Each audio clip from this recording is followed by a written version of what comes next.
Welcome Dr. Angela Byars-Winston this morning for our grand rounds. Dr. Byars-Winston received her master's in counseling education from San Diego State University, and then a PhD in counseling psychology from Arizona State University. Here at UW, she's a professor with tenure in the Department of Medicine. Additionally, she's the Associate Director of the Collaborative Center for Health Equity and the Director of Research and Evaluation at the Center for Women's Health Research. She has numerous grants and awards for her work on effective mentoring and diversifying the science fields. So please join me in virtual applause, welcoming Dr. Byars-Winston this morning. Wonderful. Thank you so much, Dr. Bizzuto, and I appreciate the invitation to our chair, Dr. Rice, for this opportunity to share with you a little switch up from talking about clinical work to thinking about faculty development, something that your department has done a tremendous amount of investment in. And so my goal today, as I start to share my screen, is to share a little bit with you about my research with a wonderful group of colleagues, some of whom are here today, to give us a little thinking about how we can continue to invest in a faculty talent development model that really builds on the science of effective mentorship, what we know that is effective in building and growing the talent of our faculty. So the title, as you have seen, is focusing on the science of mentorship from good intentions to good practice. And as I continue, I think it'll make sense why I chose this title. I do not have any financial disclosures. Maybe that's something I can have when I grow up and have someone who will fund this at a different level besides the federal government. I have 4 learning objectives for our time together, and that is specifically to develop your intentions, to apply more evidence-based research mentoring competencies, to really better align the mentorship expectations that we have between those who are being mentored and those who are doing the mentoring towards professional development. Secondly, is to explain that cultural diversity can impact, meaning both complicate and benefit research mentoring relationships.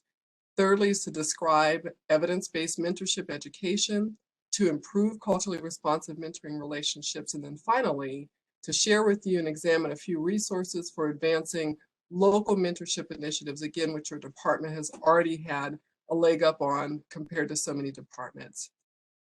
I want to start with a video that originally, with my low-tech audio-visual skills, I had embedded into the PowerPoint, but it wasn't working at our tryout in this morning, so I'm going to share a different screen with you with a colleague at Georgia Tech University who's a professor of biomedical engineering, Manu Plot. So stand by. The thing about mentorship, it's one of those buzzwords that I used to hate it as a buzzword, I'll be honest. When I first started my professional life, when I'd go to meetings, like the importance of mentoring, because it can mean so many different things and reflect in different ways. And you know, sometimes people say, oh, I'm looking for a mentor, but with no guidance of what that might mean, right? So even before the word was defined to me as mentor, I have to say, I think of it as I've met these wonderful people throughout my life who have opened up opportunities for me. And they make these opportunities. I think the important thing there is that if you don't know what's out there, then you can only pursue things that you can envision, right? And so for someone to come along and open a door for something that I was like, oh, I didn't know there's a door there, that's what I think a good mentor does, and then helps you walk through the door and be successful when walking through. That is my best effort at high tech. So I share with you that clip from Dr. Plot because he highlights in his own experience, and he's successful. He's been promoted, he's advancing towards full professor.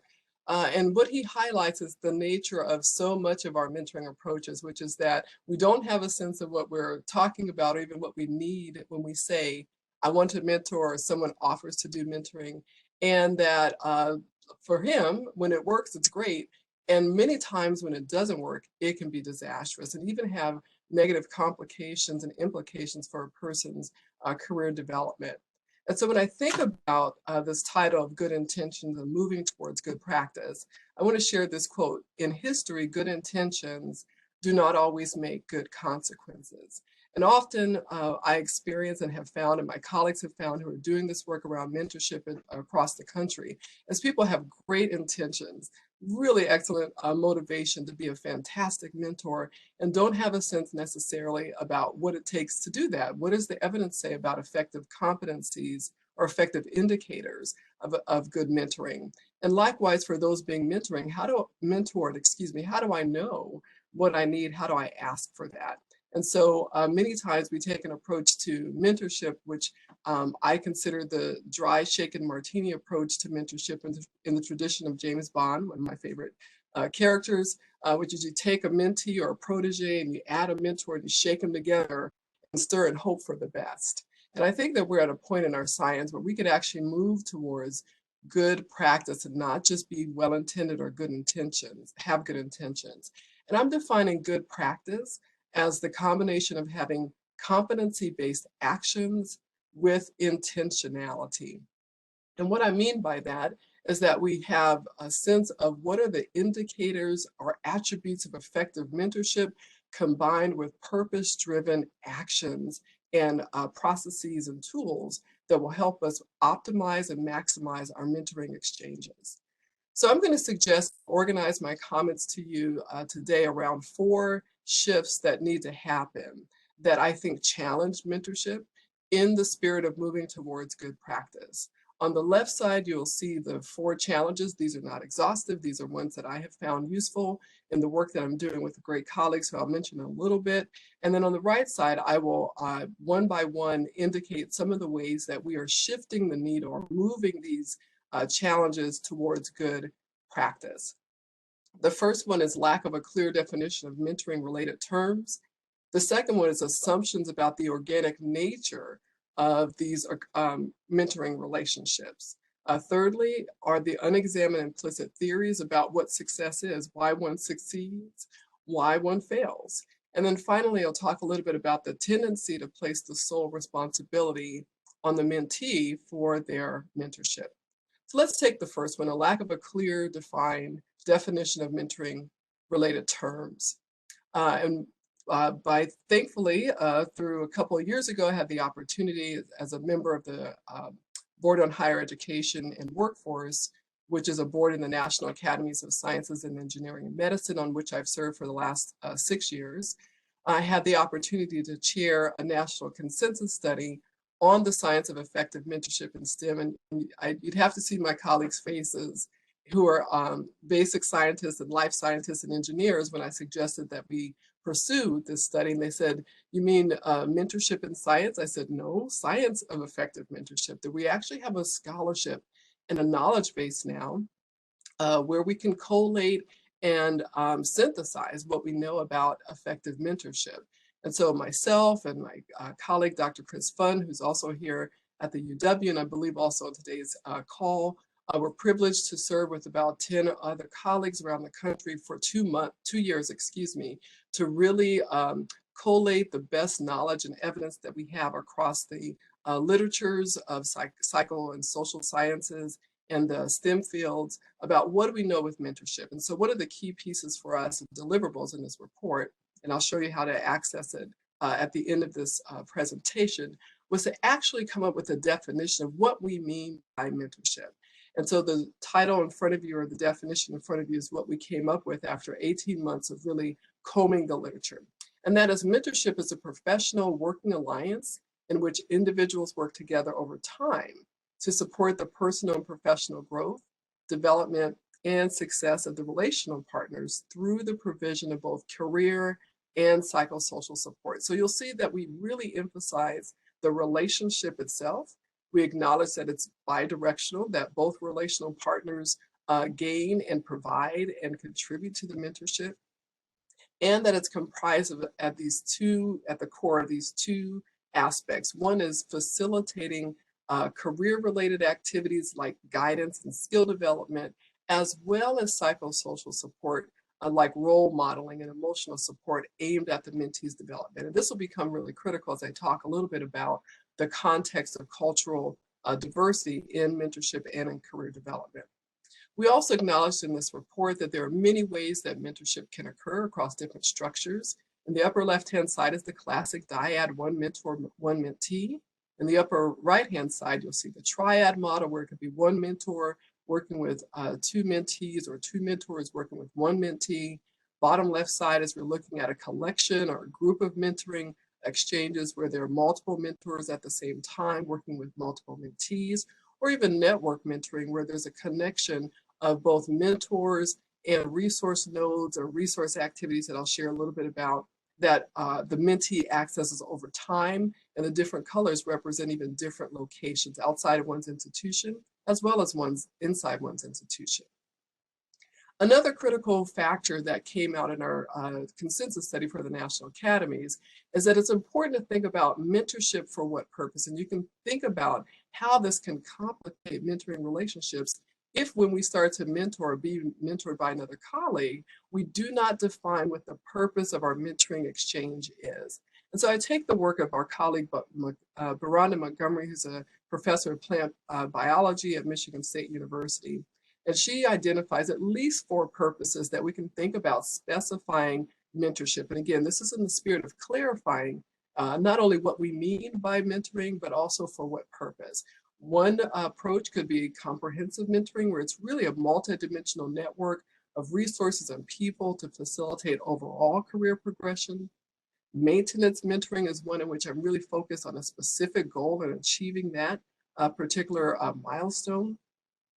Another type of mentoring exchange could be one that's for transitional mentoring, when I'm moving from one career stage or position or even an environment to one another. So I can think about moving from the University of Maryland, which is where I was before, to coming here, and thinking about a transitional mentor who will help me not only navigate the different academic environments, but even the different cultural environments, just from city to city. And then lastly is the aspirational mentoring, thinking about the supports that are needed to close the gap between where one is right now and where they currently desire to be. So we've made some progress in shifting one of the challenges, which is not defining what we mean or even for what purposes that we want to have mentoring exchanges. The second shift that I suggest is really around challenging the assumptions of organic, naturally occurring mentoring relationships.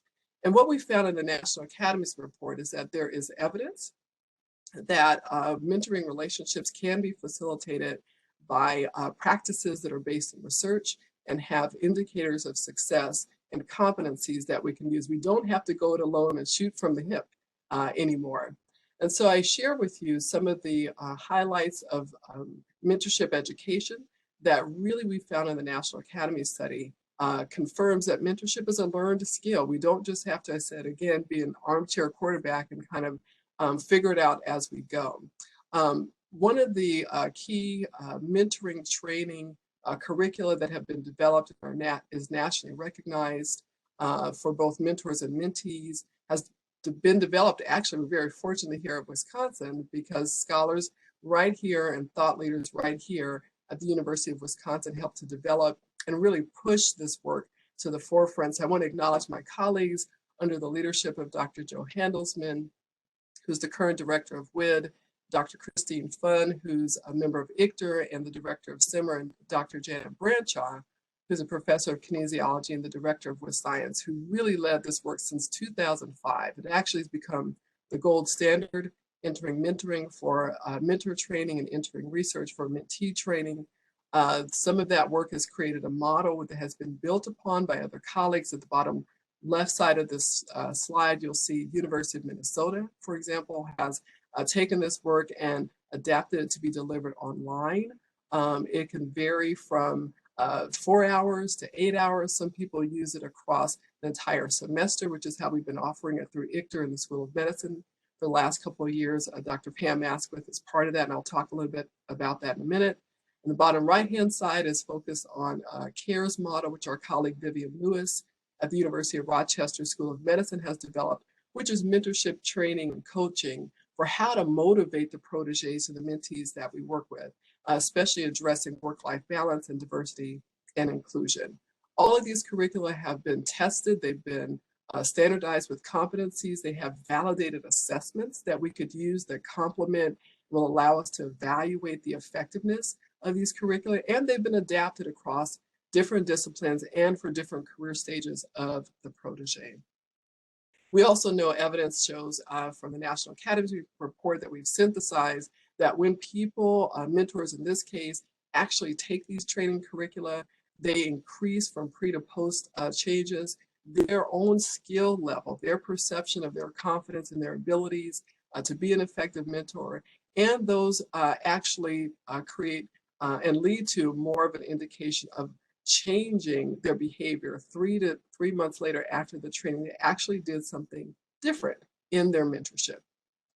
And so one of the things I want to highlight is that as we think about effective mentorship, we cannot ignore the fact that recognizing and responding to cultural identities is part of being an effective mentor. Let me just be clear, especially in this historic moment, as we think about this moment of reckoning and recognizing systemic racism. There is no way I think that any mentor worth their salt would think about not addressing the cultural context of career development and faculty development of the colleagues we work with.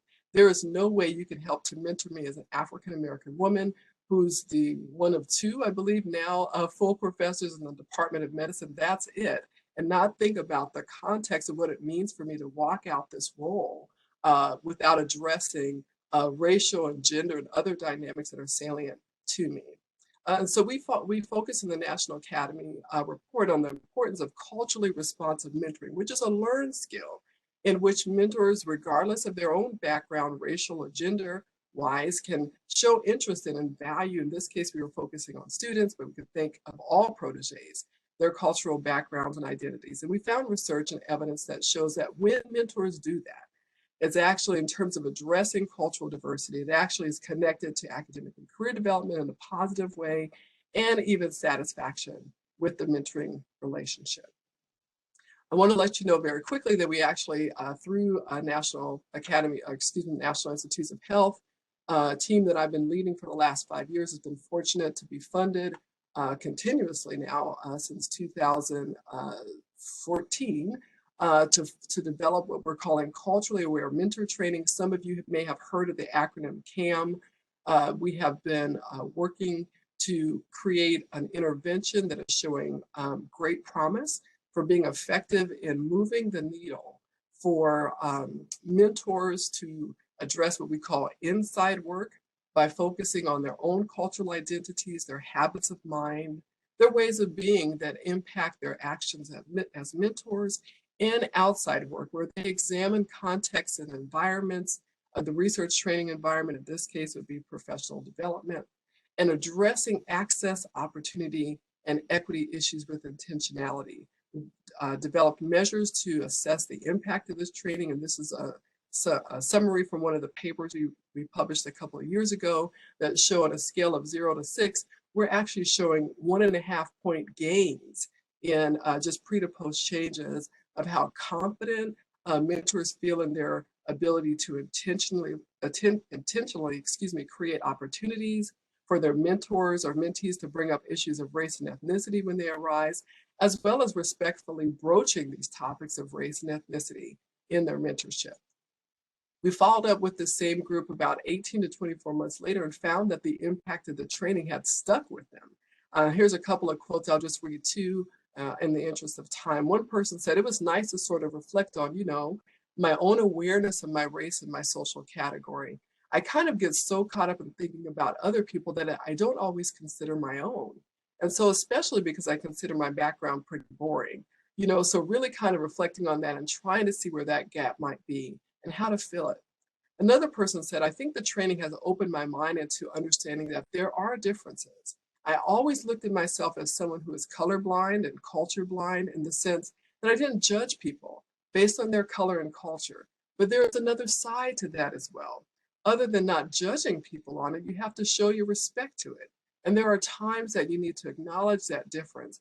And so that's what I learned from these workshops, that just not judging people based on them is not enough. Sometimes you do need to acknowledge the difference and validate the difference, because the difference is a good thing. It's not a bad thing. That's a paper we published last August.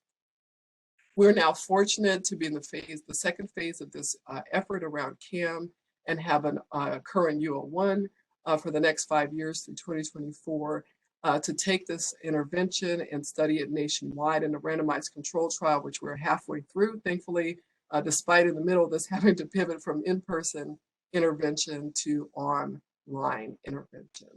And so one of the things I want to acknowledge of why I wanted to talk a little bit about culturally responsive mentorship is that there is interesting evidence that shows that depending on how we perceive diversity as a problem or not, for people facing discrimination in their profession, we are likely or less likely to perpetuate bias. This is the latest example I can see from the literature that was published last year.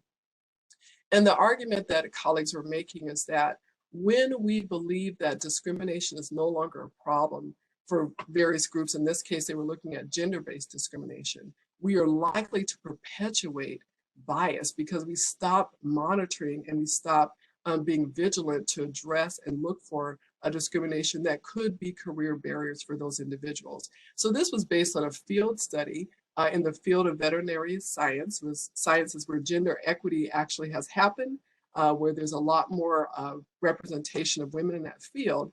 And so the authors of the study conducted a field study actually in real practice and found that they asked managers in a veterinary science labs and clinics to evaluate 2 performance reviews. They're the exact same performance review.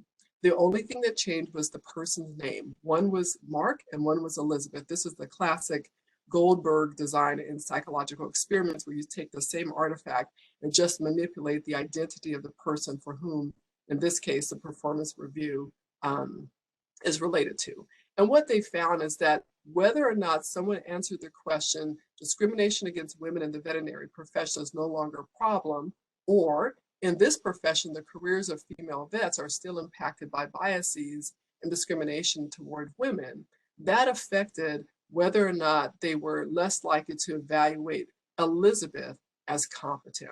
So for those managers, male or female, there was no difference in their biased evaluations. The only thing that determined whether there was bias against Elizabeth being evaluated as competent as Mark is whether or not they endorsed the belief that women do not face discrimination.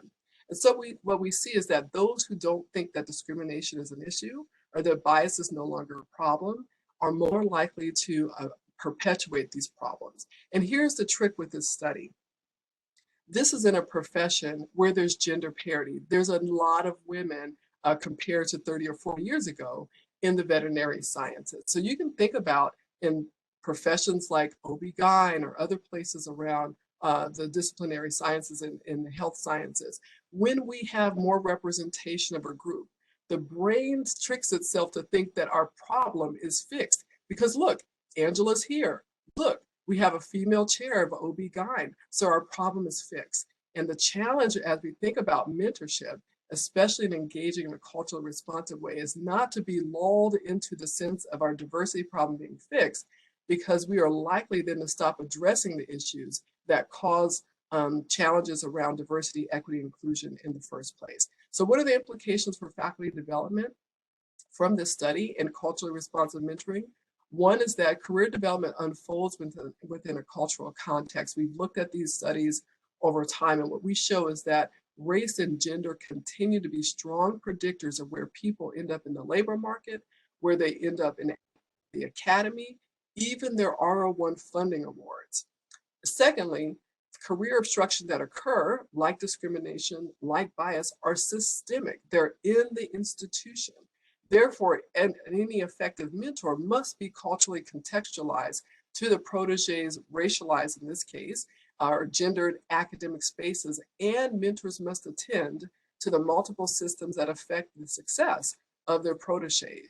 Relative to the work that I've been doing with CAM, we've been arguing that effective mentors must gain fluency in normalizing race talk. They must build their stamina and their resilience for having discussions of race and any dimension of human diversity.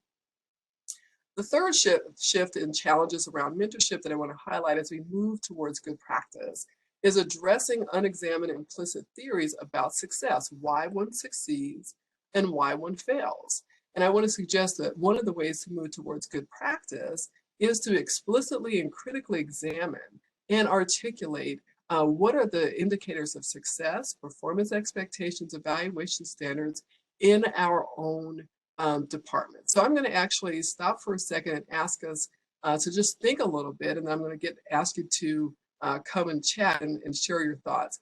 But I want you to think about, what are the folk assumptions about faculty development in academia? Like, what are some of the assumptions we make about what it takes to be a successful faculty member, crafting a career to be successful here at the UW in the Department of OB-GYN? And here are just some examples we typically hear. It just happens naturally. Figuring it out, like your career path in the academy, is part of the process. It's about who you know, not what you know. This one I love. Faculty are smart, they'll figure it out. So I'm going to ask us in real time to feel free to come on chat if you can. What folk assumptions about faculty development have you noticed in your own department or even here at the UW? So I'm going to ask Dr. Bizzuto if she might help look at some of the comments in the chat window. I'm going to stop sharing for just a second so I can actually see your thoughts. But I'd love to hear from you about your thoughts relating to some of the folk assumptions that you've heard or observed about what it takes to be a successful faculty member in OB-GYN.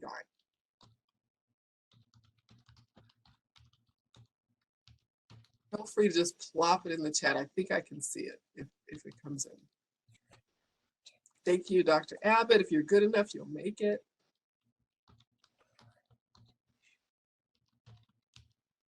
Oh, I love that one. Assigning someone a mentor means they're getting good. They're getting mentorship. So yes, that again, the shaken together approach, right? Just add a mentor and a mentee and magic will happen. Any other comments?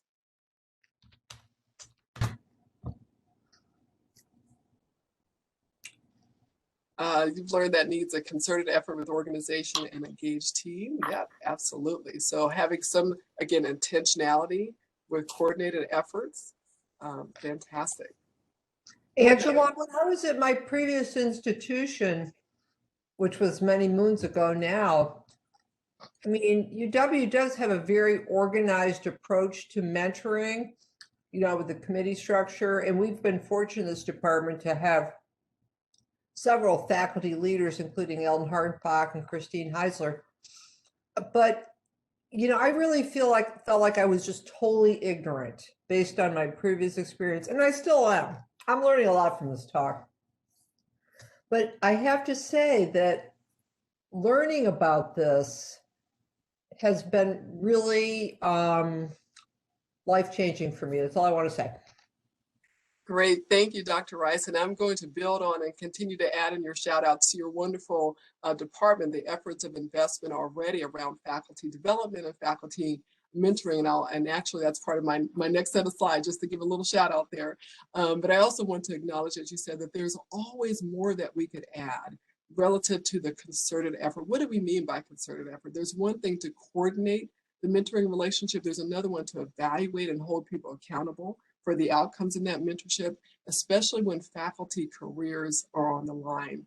And then we have one other comment about the confusion that people have across different roles, being a mentor versus an advocate or a sponsor. They're very important. They play different roles. Thank you. You set that up perfectly for my next comment. So I'm going to return to sharing my screen. Let's see. There we go. And just acknowledge that many of these assumptions that you just shared, in my perception, are really fraught with great intentions. They're good intentions. I hope that we have concerted efforts and that when we match mentors and mentees, that it works out and that we have a sense of multiple roles that mentors could play versus maybe an advocate or a sponsor. I also want to acknowledge that these assumptions typically are not addressing the fact that there are seemingly stable structures and clear boundaries in the academy, but they actually operate in flux for many faculty, especially those from historically underrepresented groups, who often find that presumed stability and clarity don't happen predictably or equitably for them. So again, as we think about moving from intentionality to good practice, we want to focus on what the evidence can share with us about a good faculty development model to address these folk assumptions so that we're not just working in the kind of assumptive world about what makes a good faculty member, but we're making it explicit. So I just want us to think rhetorically about the faculty talent development model in the OB/GYN. And I want us to think about what are the factors in the talent development model in your department. Think about the factors that are salient for which faculty, what factors are salient for which faculty members, and with whom are those mentors using various factors. So I think the larger question is asking, for whom is the model working? How explicit is the model about what we assume are the building blocks and the elements of the talent development of your faculty in the department? I want to suggest some of the work of Robin Chapman, who's the Dean of Diversity and Inclusion at the Harvard School of Government. And she talks about a Thrive model. And in her Thrive model for faculty development, she says there are 4 ingredients for thriving for faculty talent development. One is passion. Passion is when I'm excited about and have a strong enthusiasm for what I'm doing. I feel like I'm operating in my zone, I'm excelling, and I'm recognized for that. I'm energized by it. The second component is star power. All faculty, especially the Academy awards this, want to feel like there are certain areas that they excel at and that they feel appreciated for the ways they get their work done. They stand out, whether it's teaching, research, or clinical practice, but it's the star power, this sense that I am unique and recognized for that. Thirdly is having aspirations. There's a sense of future orientation. I have a place to grow in this academy, in this department, in this university. There's a sense of broad vistas for my future possibilities, a broad horizon. And so thinking outside of the box about great possibilities for my future career is part of having a strong faculty talent development model. And I'll say this, we actually just submitted a study, a colleague of mine and Dr. Chris Fun, Dr. Fatima Sanchez Nieto, we just submitted a paper last week, hopefully to Academic Medicine, that they'll like it, where we surveyed about 300 of the faculty here in SMPH. We were looking at a statistical model to predict factors of their promotion aspirations, their leadership aspirations, and their intent to leave the UW in the next 6 months or not.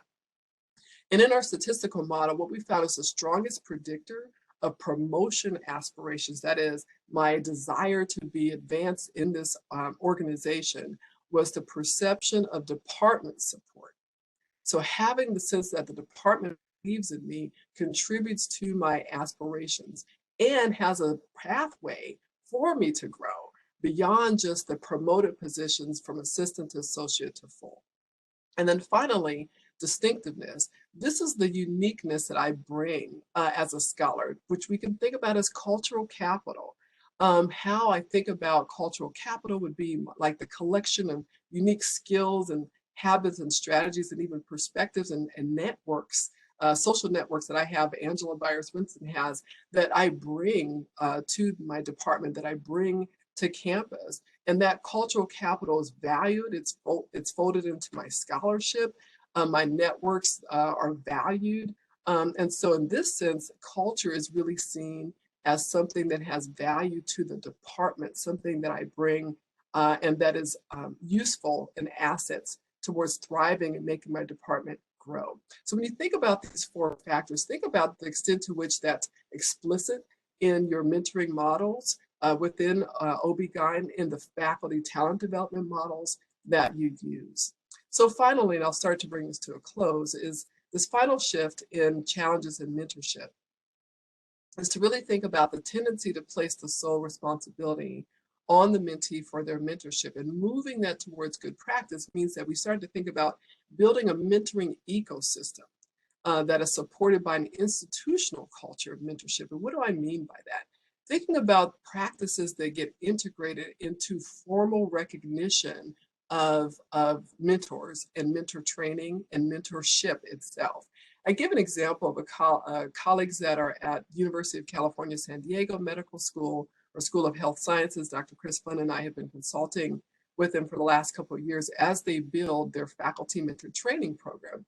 It's actually structured very similarly to what you have at OB/GYN, where there are formal mentors that are are partnered with early career colleagues in that department, where there's training provided. There are resources like on your website, the ICDP, and great colleagues like Drs. Hartenbach and Asquith and Ms. Carol Holland, who are leading this for OB-GYN. We see this at UC San Diego as well. And one of the things they do towards this mentoring ecosystem is that every department actually has a department mentor director, someone who is coordinating the mentoring relationships and overseeing the training, facilitating an environment where mentorship excellence is valued. And when we think about moving the onus from the individual mentee or protege for really creating and leading their mentorship, when we start to think about an ecosystem, you can imagine now when a system like a department or a school values mentoring, it's explicit, it's rewarded, and it is encouraged. And so you could think about ways that a mentee and a mentor could work together. For example, an OB-GYN where they actually map out, as Verona Montgomery calls it, a mentor map. They map out formally for an early career colleague what their mentoring network is. It's written down. This is just one visual that kind of gives an example of a mentee-centric version where the individual mentee or the protege is in the middle, and the circles represent the human mentor resources, and the squares or rectangles represent the non-human resources like additional training, webinars, professional development that's needed. And inside the green square are those networks and nodes that happen inside their institution. And outside of the square are those resources and people that happen beyond their campus or beyond their department. What would it look like if faculty actually drew that out, if they actually had to sketch that out? And so when you think about a mentoring ecosystem and a culture that supports that, then these mentoring activities become explicit, they become visible, and they become part of the fabric of what mentorship is expected to achieve.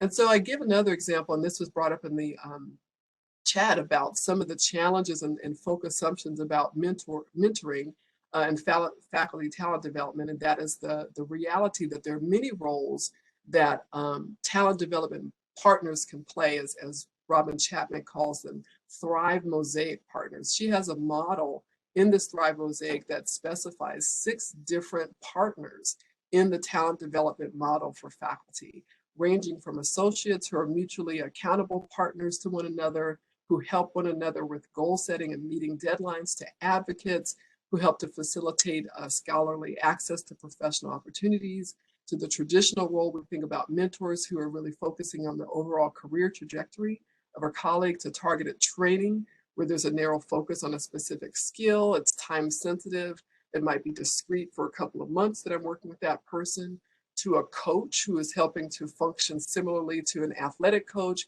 where they're identifying kind of the scholar's star quality and areas for growth, as well as connectors. These are people who use their networks to help advance the opportunities and the influences and reach of a scholar. So I've said a lot to acknowledge that there are things we can do to move from these challenges, I think, that complicate effective mentorship towards more practices that would move us towards intentionality and competency-based efforts and actions with our colleagues. I want to end my time so that we still have a few minutes to chat by just acknowledging through this National Academies of Science report on effective mentorship, we are excited, besides presenting the traditional research report, 200 and some odd pages, an online guide actually that Dr. Chris Fund helped to lead that provides an accessible electronic way to get access to much of the material, much of the mentoring tools, some of the mentoring models that we highlighted in the report. I'll just give you an example of what it looks like when you go to this online guide, and I hope you will. And that is, I'll give you the hyperlinks at the end of this presentation. When you go to this online guide, you'll be able to, like Dr. Rice was saying, realize that there are a wealth of resources relating to not just mentoring models and mentorship structures, but mentoring tools, mentorship professional development, finding out where various resources are. We have a section on program assessment alone, so just on metrics and tools for surveying and evaluating mentorship. which is a critical part, I believe, of advancing our culture of mentorship, that we know what's effective and what's working for whom and what's not working for whom. I also want to acknowledge that last month, January, is National Mentoring Month every year. And part of what we did with the National Academies report is, beyond having the online guide, is we started a series of podcasts relating to mentoring, where national scholars across various fields in STEM are talking about their mentorship experiences and principles for practice. So we also hope that you take a listen to those.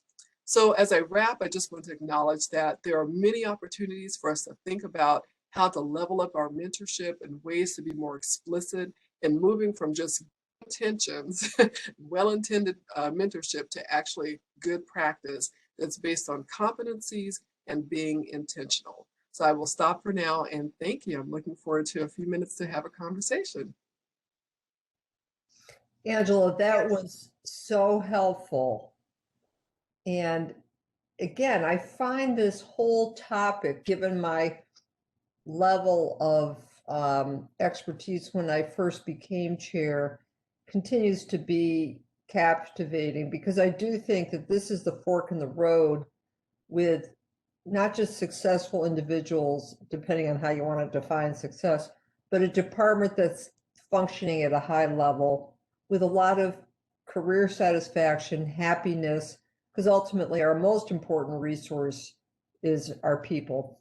And so I think I want to see if I don't want to do all the talking here. Does anybody have a question? And maybe one thing you can think about as we start opening it up here, which is totally tangential, maybe not, I don't know, but the relationship between mentoring and sponsorship. Maybe a comment on that, depending on where else we go in this chatting thing. I'm looking at the chatting thing. Does anybody want to jump in here? Jumping. I know, think it's hard when... I can jump in. This is Ellen Hartenbach, and I'll just read my chat and then ask you to comment on a few more things.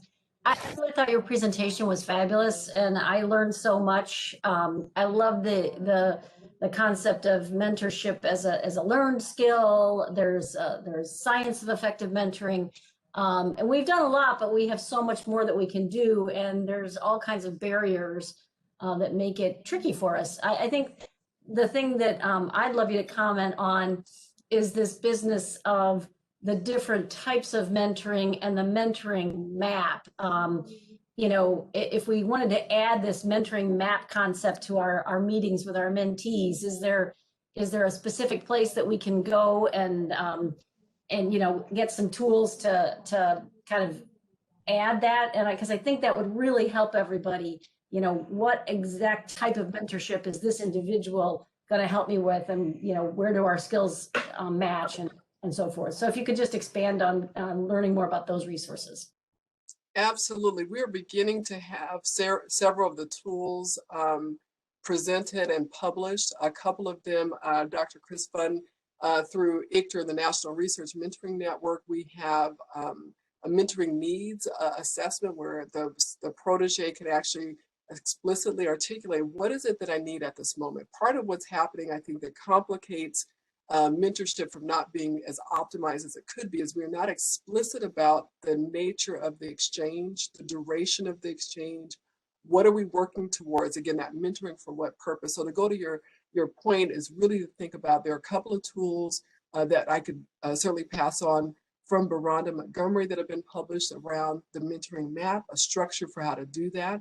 I gave the visual of a figure of what it could look like, and actually write in the names of the people that the protege sees playing those roles. And I think, again, it starts to decouple the assumption of the mentor playing all of these roles that I shared from Dr. Robin Chapman, like a connector. Sometimes I just need someone who has the competency to help sponsor me, but they're not the one that's going to help me with the psychosocial support. In fact, you're not the best person for that, and you would actually cause me harm if I'm looking for you to do that, because I'm going to be disappointed. But to the degree that we're beginning to explicitly articulate mentoring for what purpose and who is going to fill that role, so that everyone in my mentoring network understands their role. What a relief for me as a mentor to know I don't have to be all things to all people. Surprise, I can't be, but what would it look like if we actually said that out loud? And so we can share some tools. I think that Pam Asquith and other colleagues I see in the chat are listing. Chris Fund and Pam Asquith can provide that. They know these colleagues as well. This is part of our mentorship community. So there's a toolkit that's an ICTR with mentoring teams that has some of those tools as well. So thank you for bringing that up again, Dr. Hartenbach. The training program that you're testing in your research, can we sign up for that, or is that only being tested in the context of your trial right now? Yes and yes. So it's only being tested in the context of our NIH trial right now. We also have an opportunity for non-study participants, those entities who are not a part of our inclusion criteria, to contact us if they're interested through the SIMMER project. And again, that is simmerproject.org right here in the School of Education that Chris Fund directs. So at the end of my presentation, let me just grab the hyperlinks and then put it here, simmerproject.org. We're really excited. We're on paper number 3 now that's showing some pretty impressive data from both mentors who are working with graduate students as well as mentors who are working with early career faculty, that this intervention is not magic. Because let me say this, we cannot mentor our way out of racism. We cannot mentor our way out of discrimination and implicit bias. So I do not mean to suggest that culturally aware mentoring is a panacea for all things diversity. We still have work to do. However, we believe that building the resilience and again, the capacity of our mentors to have the stamina to even have conversations that are sailing around dimensions of human diversity. We're focusing on race ethnicity because that's the one most people don't want to talk about. And we figured that if we could go through the prism of resistance that happens talking about race and ethnicity, that may have a spillover effect to addressing issues of gender and sexual orientation and class and ability status. So we believe we're onto something and excited to partner with and learn with more colleagues like you all. What is the uptake of this culturally aware mentoring and how can we expand it? Thank you.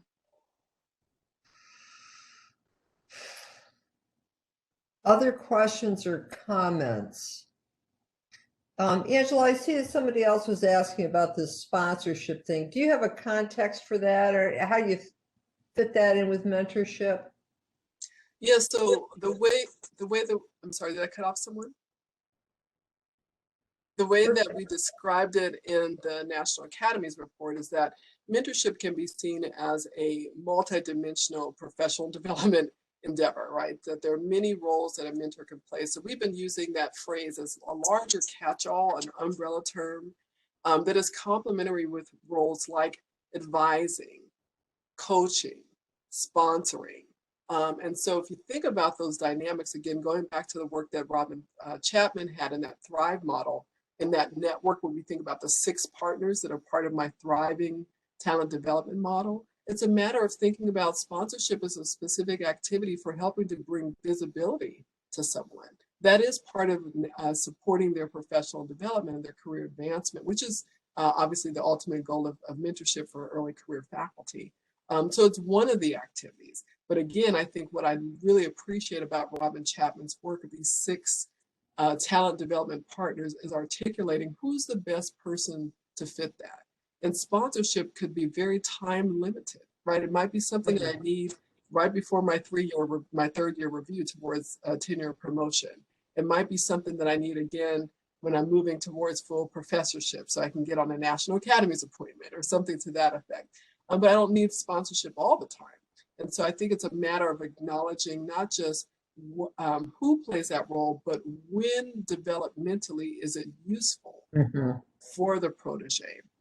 And I think that's part of the mentoring network or mentoring mapping, is thinking about the timing of developmental needs for what functions of mentorship are needed for the protege. And then articulating that, because again, if the 3 of us are working together, Dr. Bizzuto, Dr. Rice are helping to coach me, and they don't know who's on first on first base and what timing is needed between the two of us, you can imagine, and this is what happens often, the protege gets a lot of information and a lot of high touch input, and it's not well coordinated. So again, the things that are happening already in the OB/GYN department with your faculty mentoring and faculty development program are light years above and ahead of what so many are already doing. So yes, you should applaud yourself. And again, you have great colleagues already there who are helping.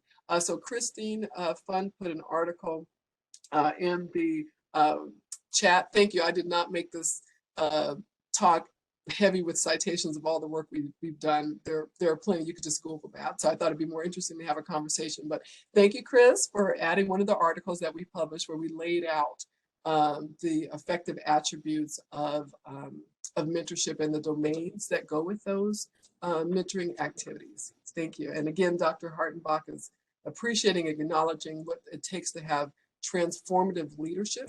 It matters that a department chair endorses these activities. This is what we're seeing at the UC San Diego Health Sciences when we have leaders like Dr. Rice who say, this matters.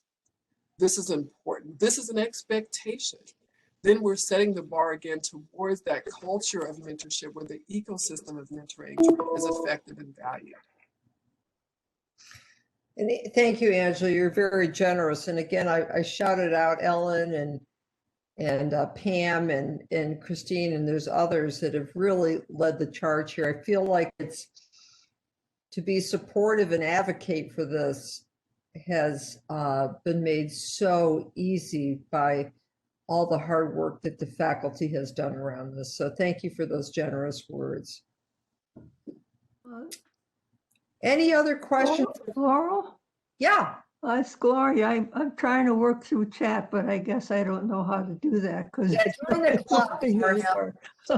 But I was going to ask Angela, is there a role for going beyond mentoring just for professional things to also mentor for everyday life sorts of things?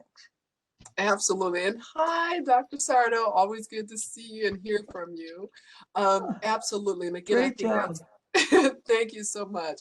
This is where the psychosocial aspects that I mentioned in the definition early on of mentorship really play a role. You may have a mentor who really helps with well-being and work-life balance. And again, articulating that there might be somebody who does that really well in your mentoring network compared to another person. Absolutely. And I think that's a critical part is that we want when we think about faculty talent development, we think about in thriving, that people are thriving emotionally, they are thriving spiritually, they are thriving interpersonally. And we want folk as they continue and craft their career here at UW to be thriving and flourishing in a healthy way. So having a psychosocial coach that really helps to keep somebody connected to grounding resources, well-being practices, boundaries for saying no so that you don't get overcommitted and underdeliver. All of those factors are really important. So thank you. Again, so appreciate your everyone's comments. I know that we wanted to end at 8:55, so I want to be respectful of that. And again, thank you to the department. Thank you for leading by example for our campus, for our School of Medicine. We have a lot to learn. I'm very excited about the talent development model in OB/GYN. Thank you, Angela. Thank you. Have a great day, everybody.